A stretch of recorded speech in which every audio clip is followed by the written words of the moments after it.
শীতের দিনে পিঠে পায়েস এগুলো যেন না হলেই নয়। আজকে আমি পাটিসাপটা বানাবো। তার জন্য এখানে 500 গ্রাম দুধ নিয়ে নিয়েছি। দুধটা আমি ঠান্ডা অবস্থায় ঢেলে দিলাম। এবার এর মধ্যে 250 গ্রামের মতো গোবিন্দভোগ চালের গুঁড়ি দিয়ে দিয়েছি। অল্প অল্প করে দিচ্ছি আর অল্প অল্প করে মেখে নেব, একবারে সবগুলো দেব না। এরপর এটাকে হাত দিয়ে ভালো করে মিশিয়ে নিতে হবে। একবারে দিলে দলা পাকিয়ে যাবে, এই জন্য অল্প অল্প করে মিশিয়ে নিচ্ছি। বাদবাকিটাও দিয়ে দিলাম। এর মধ্যে আমি অল্প একটু চিনিয়ে দেবো আর অল্প একটু গুঁড়ো দেব।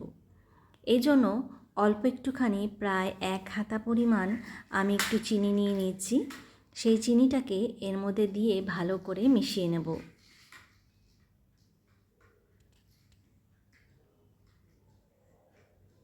আর প্রায় 150 গ্রামের মতো গুড় আমি এর মধ্যে দিয়ে দিচ্ছি। সেই গুড়টাকেও এর মধ্যে দিয়ে ভালো করে মিশিয়ে নিতে হবে, এতে মিষ্টিটা ভালো মতো হবে গোলার মধ্যে।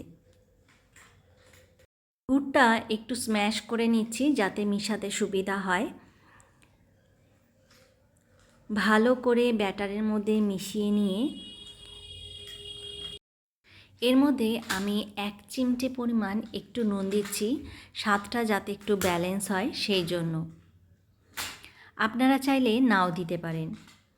সবগুলোকে ভালো করে মিশিয়ে নিয়ে 1 হাতা আমি ময়দা এর মধ্যে দিয়ে দিচ্ছি। এতে করে ব্যাটারটা বেশ ভালো মতো হবে আর মিশ্রণটা ফ্রাইং প্যানের থেকে ভালো মতো উঠে আসবে। ওভেনের মধ্যে প্যান বসিয়ে প্যানটা যখন একটু সামান্য গরম হয়ে আসবে, তারপরে আমি একটু রিফাইন তেল দিয়ে একটা বেগুনের বোটা দিয়ে একটুখানি তেলটা ব্রাশ করে দিয়ে ব্যাটারটাকে দিয়ে দিয়েছি। এবার ব্যাটারটাকে একটু নাড়িয়ে এর মধ্যে পুর দিয়ে দিচ্ছি। এই পুরটা আপনারা দুধটাকে ঘন করে বানিয়ে নেবেন। তারপর আস্তে আস্তে করে এটাকে ফোল্ড করে নিতে হবে আর সাইডটা একটু চেপে দিলেই হয়ে যাবে।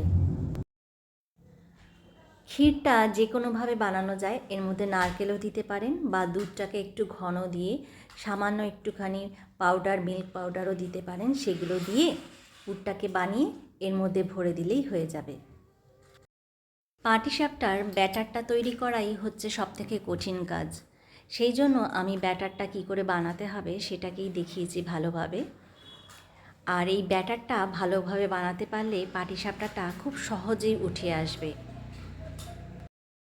এই একইভাবে আমি সব পাটিসাপটাগুলোকে বানিয়ে নেব আর খুব সহজেই এইগুলোকে বানানো যায়।